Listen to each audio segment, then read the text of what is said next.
Your opening contest is scheduled for one fall. Making his way to the ring first from Manhattan, New York. He is one half of the WestZone Wrestling Federation World Tag Team Champions, Mon-K. Welcome back to Tuesday Turmoil. Welcome to Gold Week. Now, a bit has changed as what's been talked about leading up to this. The titles will not be on the line tonight, as this upcoming Sunday, we will be hosting our next pay-per-view event. That'd be exciting. And his opponent from River City, Iowa, he is the WestZone Wrestling Federation United States Champion, the Music Man, Jonesy. All right, as I was saying, this upcoming Sunday, we will be holding our next pay-per-view event, and for the first time ever, we will feature all 48 members of the two combined rosters on one card. It's going to be hectic.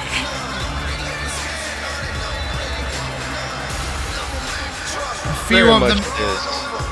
And of course, as always, I'm Winslow. Joining me on commentary tonight is Tay, as we look forward to one of the only matches that is confirmed for our pay-per-view this Sunday, when me and you, Tay, defend our tag team titles against Stubbs and Boone. What have they earned it? Let's be real. Well, they won those triple threat matches. So technically, like those were real matches. I'm gonna be honest, I don't feel like they were real matches. Who was the booker? Let's be real. Me. I was there for you, wasn't I? Yeah. He's gonna hurt us. I don't want to do that match. Hey, listen. I don't know if you know this or not.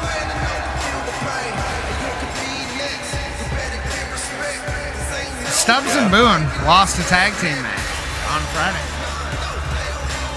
So, what that means, they don't have any momentum. They lost to a team that was put together for that match. But who did Boone eat the pin? Yes. Against who? Let's be real. That's kind of sided off. I don't remember who got the pin, but it was either Mr. Funky or Miles Tucker. Mr. Funky, I could believe. Miles Tucker, I feel like he's so much of a wild card. And honestly, I can feel like they're saving it for us. But, you know, we are not saving anything because we're laying some of the best wrestlers we've ever seen out first thing tonight. Mon-K looking ended. In our pay-per-view event this Sunday, WestZone's Golden Royale to culminate Gold Week. We will have 7 matches. The first 6 matches will be for every single one of our championships in the WestZone Wrestling Federation will be on the line. And culminating in the main event, the WestZone Rumble, where the 30 superstars who are not in one of those championship matches will compete in an over-the-top rope battle royal. The winner of that match will get a future shot at the champion of their choosing. Would that open up even if, say, like they were to find a tag team partner and be like, hey, I want to face one of the tag team champions? I mean, ideally, technically yes, but I mean, I gotta ask you this: like, if you won that match, would you turn away a guaranteed world title shot opportunity? I mean, that depends. I mean, we've seen a lot of like the Jonesy with a roll up, like the strong bond they have there. I can imagine, like, instead of just wanting to the Mon-K flip. I said this match is going pretty fast, honestly.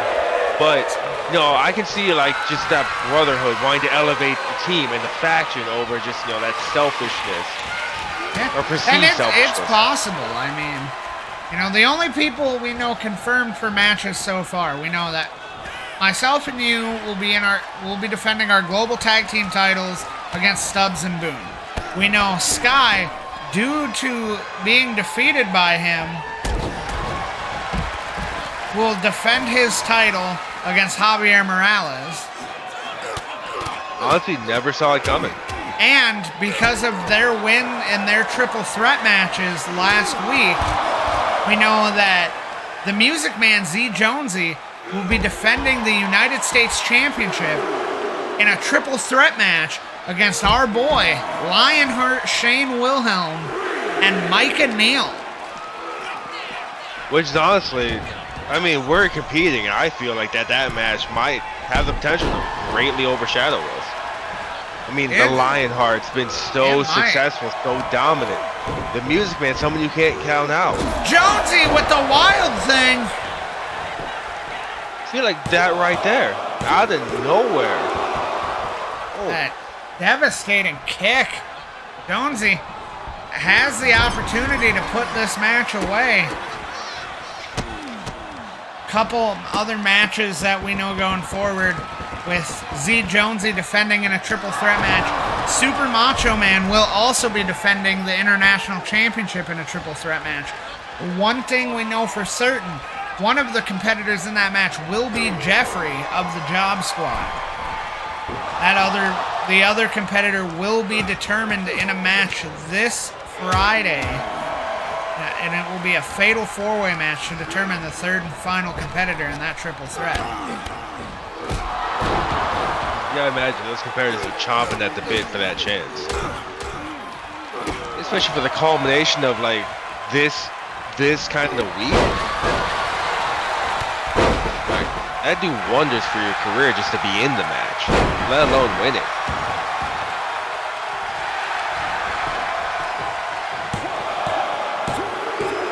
Jonesy kicking out. We also later on tonight, we will have a triple threat tag match to determine the #1 contenders for Mon-K and FEEEEESH's tag team titles. Wait a minute, Jonesy. He's setting up, taking that deep breath. The Nutcracker.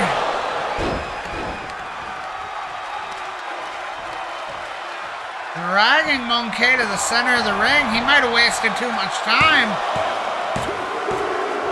Mon-K barely able to survive, but a kick out nonetheless. I'll say the wild thing and then that. I mean, honestly, I'm surprised Mon-K was able to dig deep. Wait a minute. Out of that.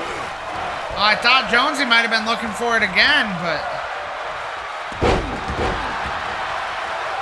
Mon-K with that reverse DDT. He's got him up on his shoulder. Ape shit! Connects! Oh! Devastating impact, driving Jonesy's head into the mat. I'll say, is Mon-K going to make the same mistake here? Is he going to give it too much time? Jonesy stays alive as well. This is honestly anyone's match here. Mon-K has him up. Jonesy reverses the gorilla press, rolls him up. And a kick out by Mon-K, but what a way to take back the momentum by Jonesy. I think Mon-K is still looking dazed here. Jonesy going for that power slam again, connects with this one. That gotta be it. Did he do enough?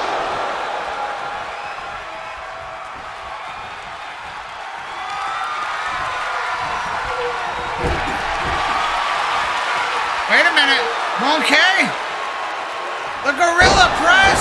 Oh. They say, is he gonna go for the pin? Or, oh, he's gonna waste the time again. Well, he's pulling him away from the ropes. Is that it? No, another kick out by Jonesy. Dodges the kick, that big pump kick. And I gotta say, with the way he's performed since he won that title from Westy, I'm looking forward to seeing Z Jonesy and Lionheart in the same match. Like I said, it had potential to be the match of the night. But the biggest thing I'm worried about for Jonesy is, yes, Lionheart is one of our friends, but is that sheer dominance, is he going to overwhelm Jonesy? Is he going to feel that unconsciously to hold back, dealing with someone he knows that isn't a giant red monkey?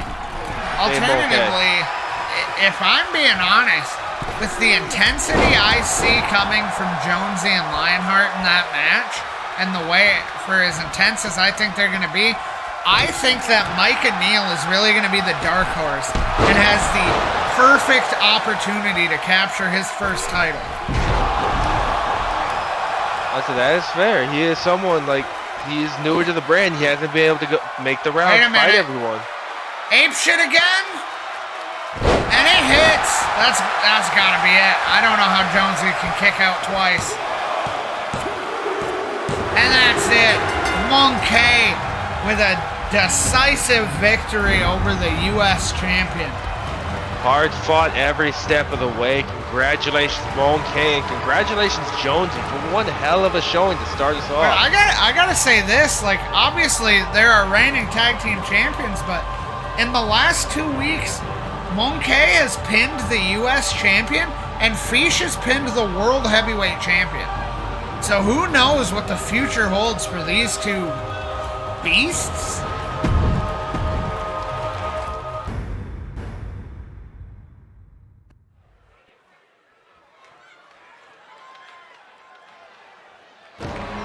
The following contest is a submission match. Making his way to the ring first from parts unknown, representing the Disciples, Manson. I gotta say, Tay, I am excited for this match. You know, if there's one thing that anyone should know about me, it's that I love a good submission match. Oh, and obviously, a lot of the training I see you do for people, you always emphasize just how important submissions are. I love watching, like, when you're really working that opponent, and yeah, anybody, like, most matches, you're gonna see somebody get put down for that 3 count. There's just something different about making your opponent have to give up. Or in the case of that one red clown that one time, making your opponent literally pass out in your arms. There is something almost erotic about it. And his opponent from Omaha, Nebraska, weighing 267 pounds, Kaos Johnson. This is a guy that I'm a big fan of. What you mean by erotic? Don't worry about it, but let's talk about Keith. Just look at not the typical physique you would imagine from just a pure technical savage. Obviously, got some hidden strength too, but just the way this man knows how to, work a body part and put people in a submission. Man after my own heart. And he's got the power to, like, people aren't going to expect just that extra force just driving into that limb. Manson hot out the gate. I mean, we take it back to WestZone's Rebellion on New Year's Day. Keith Johnson, debut match against Elijah Creed, forcing him to submit with that Omaha stretch. What a way to send a message. Submission victories, not something we've seen a lot of here in the WestZone Wrestling Federation. Oh yeah, definitely a lot more of us seem to be more focused on, like, I would say, like, high-flying offense, overwhelming power. A lot of us don't really see that technical side. People go for more showiness. Honestly, it's good to see someone with that almost hidden, lost art. I agree. Honestly, if the situation ever arises and the opportunity presents itself in the future, maybe there's some brand shifts or maybe it becomes a pay-per-view match. I wouldn't be against getting into the ring myself with Keith in a, in a good old-fashioned submission match. That'd be a great match to call. Honestly, two technical savages. Manson with an impressive dive. But obviously right now, I'm focused on our tag team reign, our dominant reign as the global tag team champions. I'll say we're gonna have to work hard to defend that this weekend. We are. I know you said that, the momentum's not behind the job anymore, but you can't look past Boone, and honestly, you can't look past Stubbs. Yeah, you really couldn't if you tried. It's really difficult. But I agree. The way they, if this submission match ends in a count out, I might let Westy exterminate people like he talked about in the past. Thankfully, it didn't. No, he did. He did. Like I said, the momentum, obviously not there, but the one thing that I'm holding on to, I have pinned Boone in a tag team match. That is fair. Yes, it was the fatal four-way elimination, but a pin's a pin. Hanson's getting out of that submission quick. Also, just being able to say that you pinned him in any kind of scenario that's something to be proud of. Because we've seen how few people have done it. Yes, at this point, only 3.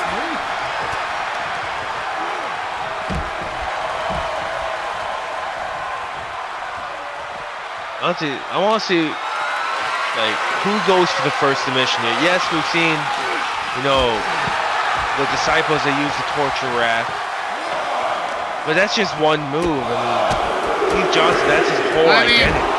We've already seen Keith try to lock in some small ones, but Manson's been able to get out quickly. Yeah, but the first, dominant, almost finisher submission. Something really... I agree. I think this is really going to come down to who gets a shot to lock in first. The torture rack or the Omaha stretch. Keith Johnson, I know he has another finisher or submission that he'll like to use as a finish. We've yet to see it here in the WestZone Wrestling Federation. But maybe tonight's the night.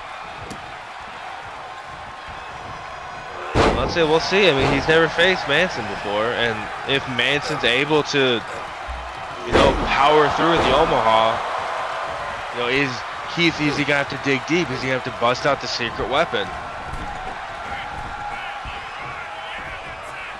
This is where Keith's showing a bit of that power.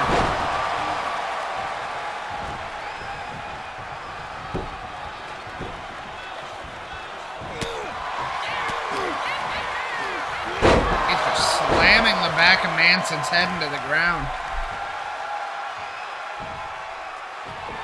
Manson with a kip up, but Keith right back in control, was looking for a half and half suplex, but Manson able to fight his way out.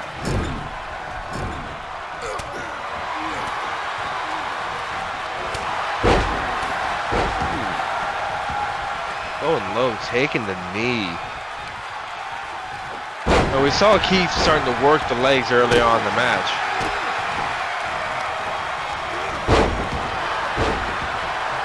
And I haven't asked yet, Tay, but... Oh, wait a minute. Keith locking in the Omaha stretch. Is this going to be it? No, I guess he let Manson out. I said it looked like Manson was starting to give up there. Ooh. What? It's raking at the face. Anyway, what I was saying, what is your take on our Gold Week setup here with the different mat, the different colored ropes? Honestly, I really enjoy it. It's something I feel is different. It really adds to the flair of the event that we're doing. People, when they took one look at it, they know what it is. This was originally my plan for Gold Week when all the titles were just going to be defended here on Tuesday and then again on Friday. But, making that decision to create the WestZone Wrestling Federation's Golden Royale, our pay-per-view on Sunday, I thought Gold Week, rather than it being about the titles, this is about the opportunity to challenge for them titles. This is setting the stage for them pay-per-views. And honestly, I think that Gold Week might be something that we keep around as we move forward towards our other pay-per-views. Oh, 100%. Like this is honestly making a golden opportunity for any member of this roster. A pop-up cutter from Manson. Oh, we're gonna see the torture rack? That's the precursor. I think we're gonna see a torture rack attempt. And Manson's torture rack is very unique. Using that other arm almost to choke your opponent at the same time, but not sure why he let him out. I think he's going for something else. Maybe feeling he didn't have the grip, but that's something smart about Keith. Fighting back in, yes. A submission master. Oh, a sleeper. I'll say very basic, but very deadly. Come on, Keith. And Manson just, again, dropping him. Keith's still moving, clearly not out, but this is gonna make you wonder. It's almost like there's maybe almost some feeling psychology. or either that or a little bit of doubt from Manson of like, maybe this isn't the move. Or maybe he felt like Keith Johnson wasn't down and out enough. Like he still had too much fight left. Wait a minute. We got the Omaha stretch again. And he taps. Keith Johnson, a fantastic victory in the submission match. Honestly, managing to survive the powerful submission of Manson and going for not one but 2 Omahas just to put him away. That's smart, powerful, dominant. Truly is a technical savage.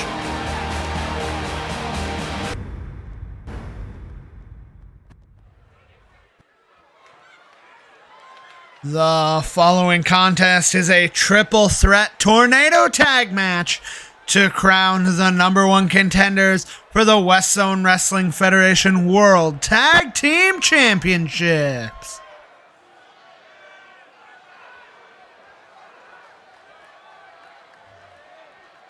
Building anticipation, I see. Making their way to the ring first, at a combined weight of 449 pounds, Andre and Oliver Quinn, Kaos! That gold just works. I know. Gold Week, Kaos looking to gain that momentum, looking to put themselves back where they want to be in the title picture. And honestly, if there's any team that deserves it more, I mean, I don't think we've met them. Like hard workers from day one, constantly putting on fantastic matches, putting up offense creative that we've never seen, and durability that, you know, normal people would have passed out or given up. These guys keep fighting through it. I gotta say, like, outside of obviously us, Andre and Oliver Quinn, probably my favorite tag team here in the WestZone Wrestling Federation. They've yet to win gold, but they've always put on good matches and they've earned shot after shot. They haven't been able to win the big one yet. So that could change after this.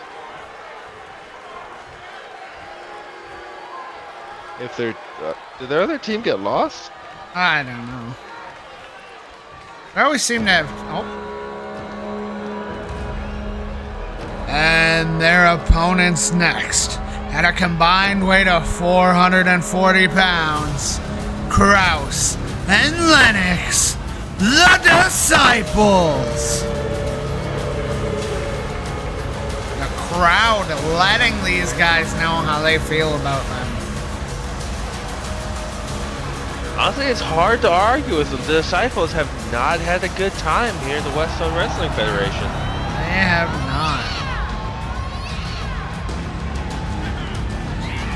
I mean, and then just coming off of the loss of Manson, honestly, that puts even more pressure on these guys. And I hope that doesn't get to their heads, doesn't distract them from the prize here, because they need this win. But we can't take away from the fact that at Rebellion, Kaos was the first team eliminated in that tag team title match, and Krauss and Lennox, they fought pretty hard against Mon-K and FEEEEESH before being just overwhelmed. So you know they would love another shot at them to right that wrong. Honestly, Westy may hate them, but I feel like this team, if they can get together, they can go very far. We might even see them holding gold sometime this year. It's possible. But they are up against an absolutely wild card of a team. Yeah, it's true. And their opponent, making his way to the ring first, from Kanazawa, Japan, weighing 215 pounds, the Samurai, Hanzo Lee. Something we're not super used to is seeing solo entrances for a tag team match, but obviously, again, as we said, an opportunity being given and a team being created from nowhere. Hanzo looking at the biggest opportunity so far in his career. And he's got one heck of a partner here tonight, and I'm interested to see how they are going to work together. That is true, and honestly, like I said, this could be the opportunity here where it's like, if someone like him, Hanzo wins a Royale like that, could he instead pick his team, elevate them both? And his partner from Tokyo, Japan, weighing 228 pounds, Silver Wolf.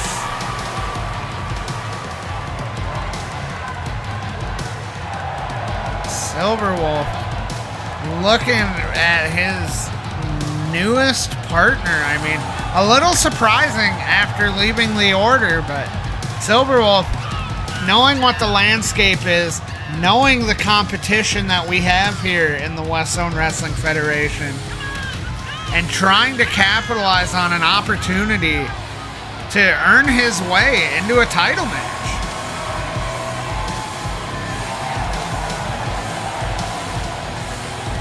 With what we've seen of the evolution of Silver Wolf, I mean, I would say he's closer than ever to that chance. As we get underway, this is a tornado tag match, and it is first pinfall or submission. There is no countouts, there is no disqualifications, and it is not an elimination match.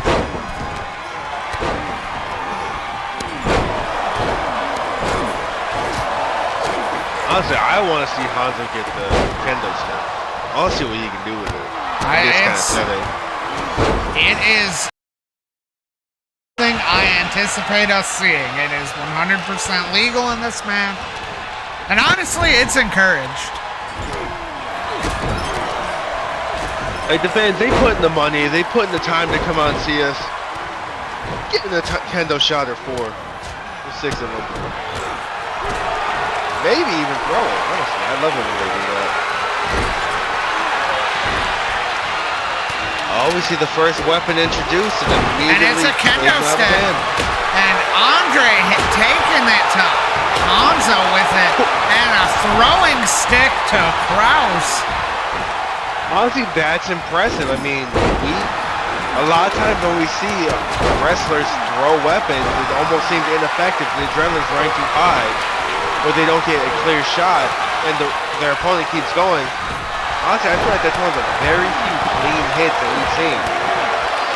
Krauss and Lennox dominant so far, but I'd say trying to put Silver Wolf away already, but trying to steal it. From Andre.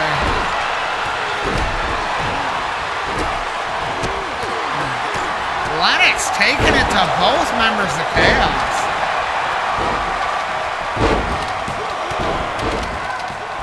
Silver Wolf trying to steal the pin right back. Ooh, that sit-out facebuster from Silverwolf. Has him up. Burning hammer. Silverwolf looking impressive. Another thrown kendo stick right on the lead. Almost disrespectful. Silverwolf lifts Oliver up. Flip over into the neck breaker.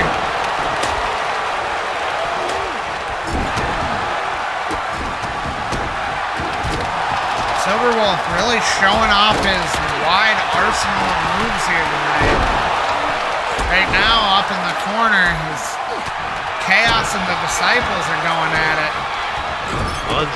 Irish foot into the corner. Hanzo has a kendo stick. I need to see what... immediately gets it knocked out of his hand. You gotta give the people what they want. Honestly, I wonder if it's fear. I mean, we see Hanzo come out with it every single week. You know, do they fear what you can do with it? It's someone who's trained in the art. I mean, we've seen Prisoner 114 come out with one, but he sucks. Indeed, so. And now a baseball bat. Oliver taking the first shot. Taking Krauss out. And what a kick from Lennox has absolutely rocked Hanzo. Also, he looks like he's almost out cold. There's a kendo stick at his feet as he starts to stir.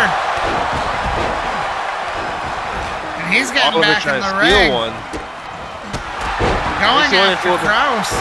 Backstabber. I think it would have been smart for him to try and bring the weapon into the ring. Lennox, a big dive. He's got the weapon back. Silverwolf taking it to Andre. And Hanzo just threw the kendo stick at his partner. I don't think he understands what's going on. I think that kick rocked him. Either that or he's trying to fire his partner up. And what a kick to the back of the head of Andre. Also, that's a very good way to knock your teammate out. I don't disagree with you. But hey, maybe there's a strategy they have in place that we don't know about. That's true. Maybe at the end of the match we'll see Hanzo, with their hands raised high. Suplex. Silverwolf getting to his feet. He's going at it with Krauss. Lennox throwing Oliver. Hanzo taking it down under it. Big knee strike from Krauss. I'm trying to keep up, but every single time I see something even flashier happening. I know. We basically have 3 singles matches taking place within a 5-foot area. Hard to keep up. But Hanzo has a kendo stick again. Hanzo, Silverwolf is your partner. Hanzo ditched the kendo stick. I don't understand this message. I almost feel like he's gliding across the ground. I don't know if he speaks English. I think he can wrestle really well. I just don't think he... Do you think he knows the tag team much? Maybe. I mean, he didn't come out with Silverwolf and he wasn't paying attention to the entrances.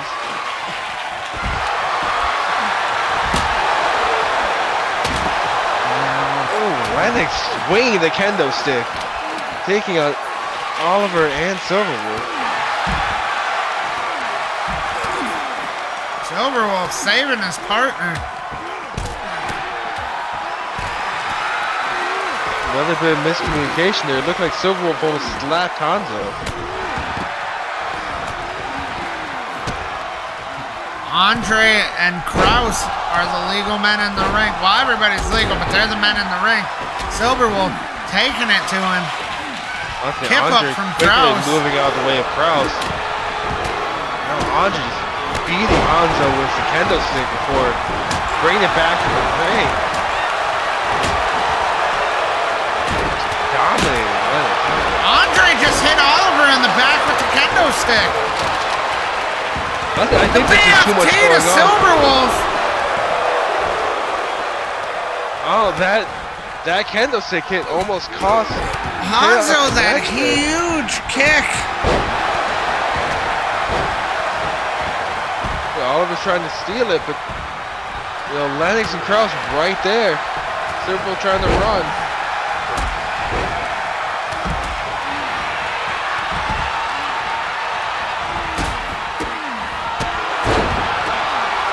Anyone's match. Andre setting up for something. Might he be looking for another BFT? He is! BFT to Lennox, that might be it! I say Krauss is too busy with Silverwolf. Lennox survives! I'll say that was Kaos's moment right there. Krauss taking down Andre. Silverwolf neckbreaker to Lennox. Silverwolf has him up. Wait a minute. He's hitting him with his own tombstone. Oh, folding the arms. Well, Lennox there to break it up. Silverwolf showing a side of himself that we've never really seen. Hitting Krauss with his own move. Honestly, like I said, the evolution of Silverwolf. He's going for things he's never done before. That's how he's going to succeed. Wait a minute. Krauss has Silverwolf in the torture rack. And Silverwolf's tapped. The Disciples will advance to the Golden Royale, where they will face the Manimals for the World Tag Team Championship. Congratulations, a very well needed victory. They fought like hell to get it. Congratulations to them. Honestly, I want to see how that performance, affects the budding teamwork of Silverwolf and Hanzo Lee. There was a lot of miscommunication. There was indeed, and now the two of them, as well as the Quinn brothers, will turn their attention to the WestZone Rumble.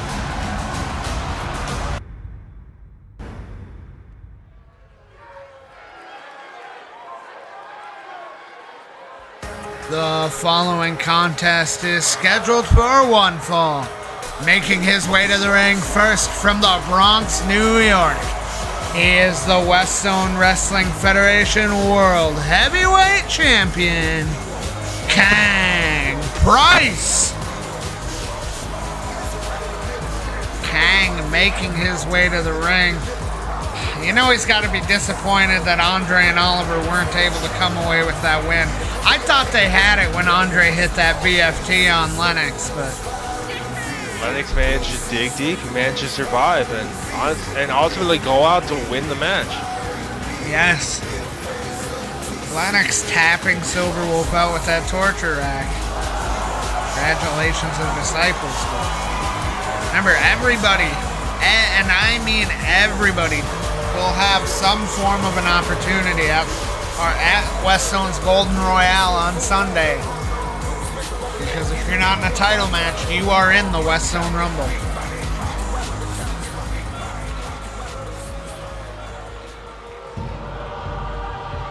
And his opponent from Death Valley, he is one half of the WestZone Wrestling Federation World Tag Team Champions, FEEEEEESH. And this match being made because last week in that 6-man tag match, FEEEEEESH able to pin Kang. I never would have saw it coming. Me either. And as we've said, in a tag match, it doesn't for sure guarantee you a title match, but at the very least, it's got to give you an opportunity to have a non-title match, and that's what we're seeing here tonight. A win tonight for FEEEEEESH would do wonders for this absolute anomaly's career. You know, say this Sunday, Mon-K and FEEEEEESH come up short against the Disciples, lose those tag titles. But if FEEEEEESH, in 2 weeks leading up to that pay-per-view, has 2 pinfall or submission victories over the World Heavyweight Champion, like, that's immediately got to skyrocket him to the top of contention. Oh, 100%. It's like, and no one could ever look and be like, hey, you didn't earn it. It's like, well, look at what I've managed to do. Look at what I could do that And no one else Fish could. hot out the gate. Yes, Kang, one of the most successful superstars in the Federation. Only being pinned twice in singles matches. Once by Boone, once by Westy. But then to get pinned in that multi-man match by Fish. That's got to be a stain on his career. Like, honestly, like he was so dominant going in. It's like he's got to prove, like, hey, your win was a fluke. You can't do it again. Kang is the winningest person in the Federation. The first person with 10 wins. I'd say very well deserved. He's, I would say, and this is coming from another wrestler who's seen him in the actions. Like he's very, very skilled, very, very strong, and he can take a punch like no other. He can take everything you can throw and just keep going. But I mean, how do you prepare to face someone like Fish?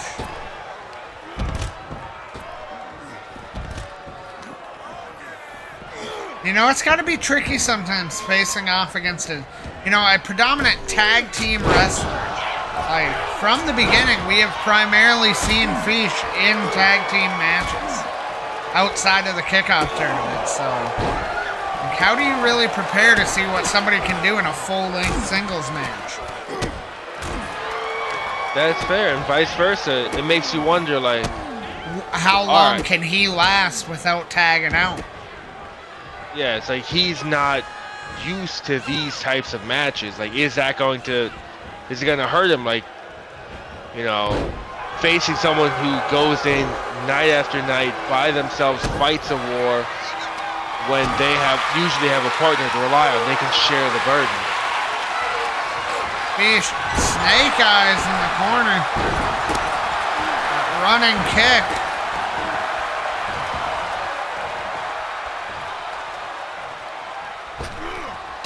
Diving forearm. Almost a combination forearm and cross body. Just letting all of his weight hit Kang right in the chest and face. Honestly, just trying to drive the wind out of him. Russian leg sweep from Fish, and now just throwing some hands. Honestly, that's smart. Like, while he has the opportunity, he's got to give it everything he's got. Honestly, against someone like Kang, you never know if you're going to get that another chance to be able to do it. Indeed so. And obviously, we know Kang. You know, we know that kill shot drop kick he likes to use. But we can't forget about that heat-seeking Claymore kick that he can use and literally hit at any moment. He doesn't even have to get the running start. If you come running at him, he can use your momentum against you. That's part of what makes Kang so dangerous. That big knee strike. Right, like at any moment, it could be over. No matter what you do, no matter how hard you fight, he just gets out one moment, just end it. Big roundhouse to the back of the head. Kang kicking out at one again. Fish springboard enziguri misses. Kang not able to capitalize. Hits that back elbow. That basement roundhouse kick. That might be it. Fish staying alive after the count of two. And Fish trying to go to the other side of the rope, trying to catch a breather, but he's in a dangerous position. Kang raining those strikes to the chest. I'm not sure if Fish has a sternum or a solar plexus, whatever you want to call it, but either way, you got to imagine getting punched there 10 times. Can't feel good. Oh no, definitely not. Kang raining down some more strikes. I'll say he's not giving Fish a moment to breathe here, and that's smart. And that's part of what I said when we just say like Kang is just so good. He knows exactly what he needs to do and what length he has to go. He's up and over.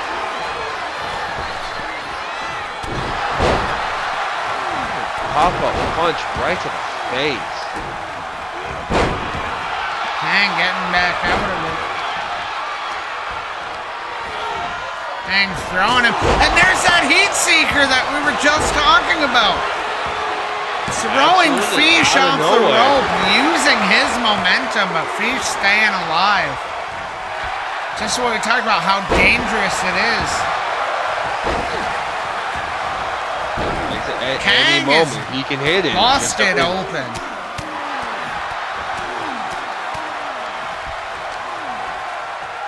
But then we have, for lack of a better term, the animal that is Fish. What a clothesline. Kang, springboard moonsault. More just vicious strikes. You gotta think, he's seeing his own blood, and that's gotta be a trigger for someone like Kang. Enziguri.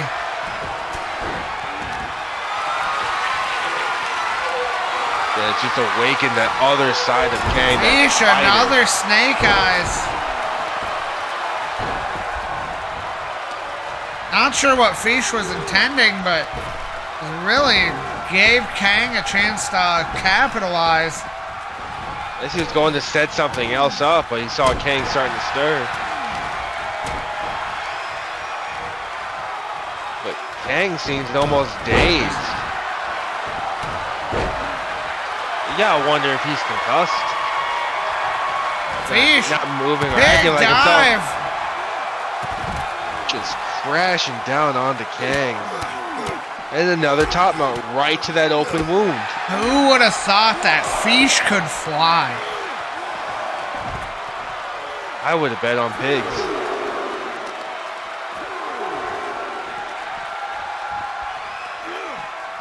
Fish sending Kang back into the ring. I say he knows if he wants those title opportunities, he has to end it in this ring. Kang, springboard floor on him.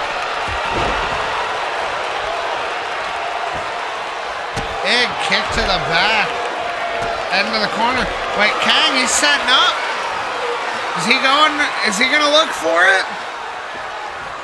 There, misses the kill shot. Takes a rough landing. Might have tweaked his back. Big combo from Fish. Just how much research did Fish have to do? Like everything Kang has tried just hasn't answered for him. Devastating lariat, clothesline. Well, you got to imagine, Charles wants that world title, and he wants to get revenge on Kang after Rebellion. But so Fish, obviously spending a lot of time with Charles. I mean, he's probably gotten some insight from him. He's been able to see, what didn't work for Charles and what did. I'm saying just knowing what we know of Charles, which honestly isn't a lot. Kang able to get out of that suplex attempt. And the heat seeker once again. And that's all she wrote. A dominating victory from our champion, coming back from the brink of defeat. Honestly, I think it's fair to say that despite being a tag team wrestler, Fish gave Kang honestly one of the hardest fights he'd ever had. A star-making performance for sure from Fish.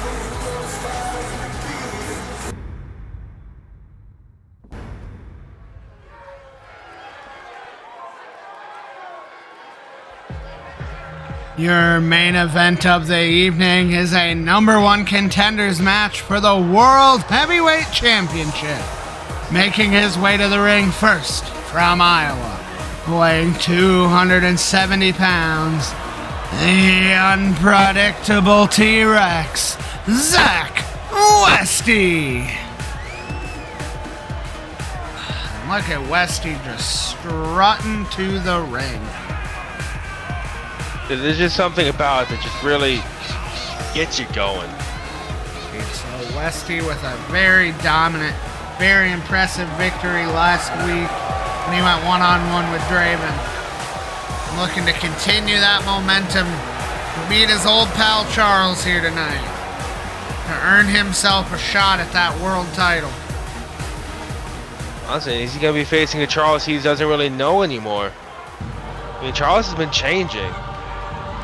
And his opponent from the Wild West, weighing 230 pounds, Charles.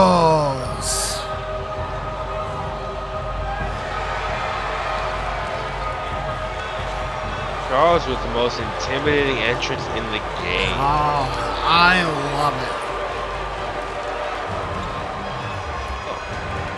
it. It's fantastic, and it's never fit whatever that thing is more.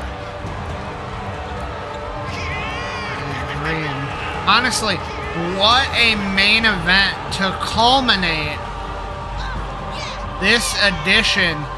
You know, we'll call it Golden Turmoil here tonight in Gold Week. But what a match to end this night. To send us towards the Golden Royale this Sunday. A match between two very good friends, people who know each other so well, and just who've been through literal wars together. A former world champion, a former Midwest champion, a man who went on an impressive winning streak in Westy. These guys both have the accolades to get themselves towards a title match. But we've seen these guys square off once before as well. And Westy victorious that night. Will he do it again? Honestly, that's the question on everyone's mind, and honestly, like I've said, Charles is different now. Westy looks fired up and ready to go. Misses a neckbreaker out the gate, and Charles is throwing hands. Just punishing him for it. This match is going to be a fight. This is not... I don't expect this match to be a technical showdown. This is just going to be a brawl until Westy decides to crucify. Vicious rib first to the knee. Honestly, Westy's got the crucify. Oh, Westy trying to meet Charles as he rolls out of the ring, but changing his mind. But looking And a up top. diving shoulder tackle from Westy. Charles shoving him to the ground, though. But Westy flipping him over. That big power slam. Westy looking impressive out to get. Catches the kick attempt and just jams the hip. But what a reversal from Charles. Finally getting some momentum back in his favor. Team brings us back into the ring. And we said, you know, this match is the #1 contender match. Oh, into the ref. But this match is #1 contender match. But honestly, I would say that this means a lot more to Charles than just that contender match. He's been on a slump ever since his loss to Sky. Indeed. And a win like this, I mean, it might be just what he needs to reinvigorate his career. Westy with that sidewalk slam. And honestly, I gotta say, Westy is the guy, one of the few guys in the Federation that I'm not sure I want to get in the ring with. You've faced him before in the kickoff tournament. You were unsuccessful that night as well. There was something there. It's okay, bud.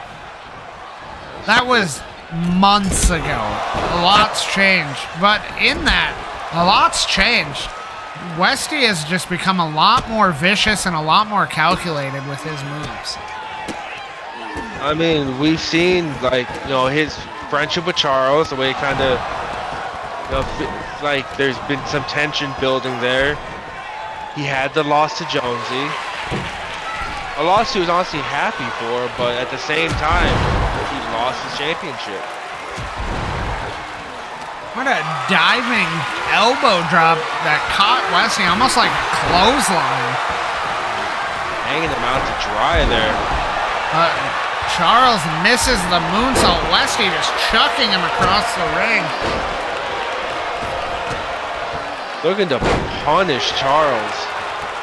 Westy with that big splash. Looked a little hesitant getting up from there. I don't know if you recall, but it was back at Rebellion after Jonesy kicked out of that second crucify. Westy did that same splash, and upon standing up was when Jonesy rolled him up and won that U.S. title. That's smart. I mean, as someone who watches the tapes, you know, you gotta imagine Charles, like, that would have been something that crossed his mind. It's worked before. Could it have worked again? Charles looking for a cover.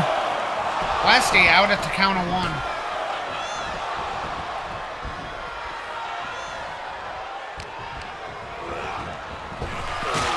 That discus boot from Charles has him rocked. The blood? But Westy able to kick out. Things are not looking good. Able to fight his way back with that dragon screw. If I'm not mistaken, Westy might be bleeding from the cheek. Okay, but that's the thing though. Now Westy's seeing red. That's gonna lock that vicious side of him. Gut wrench powerbomb. Manhandling Charles. Splash again. Westy just letting him have it. Big clothesline. Ducks under. Big back body drop. And to top it off, a massive spine buster. Westy is on fire right now. The crucifix. But Charles out at 2. Trying to will himself to Westy has him up top.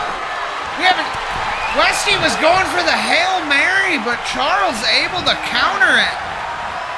Oh, like Charles was going for something, but Westy tried to catch him and just ate an elbow. Westy kicks out, stays alive.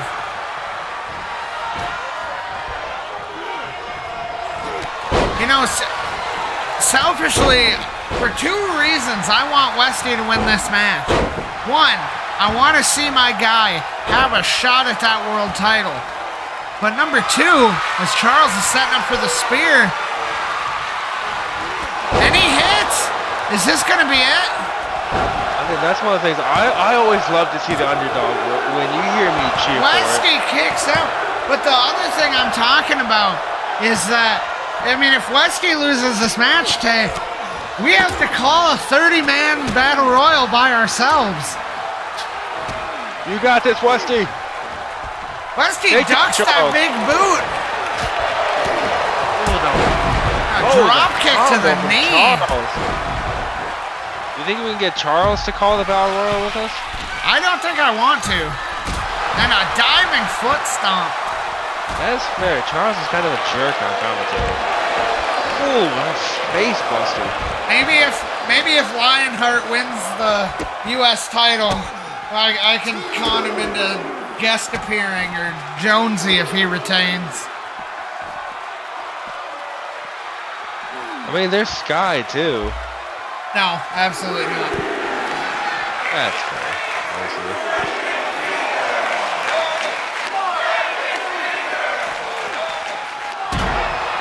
Throwing him into the steps. Charles just seems like a beast unleashed right now. He's got to be mindful of the count. Oh, Westy turned it around on him. Westy, that crucifix Rana. You got to be mindful of the count. He gets in the ring, but Charles is stunned at 9. Oh, Is Westy gonna win by countout? The ref not counting to 10. He knows what's at stake, but if I was Westy, I'd be a little upset about that. That clearly should have been a 10 count, but Westy is looking to crucify.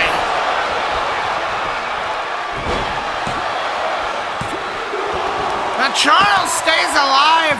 The resiliency, but Westy looking to set it up again. And no one survives when Westy decides to crucify. Twice.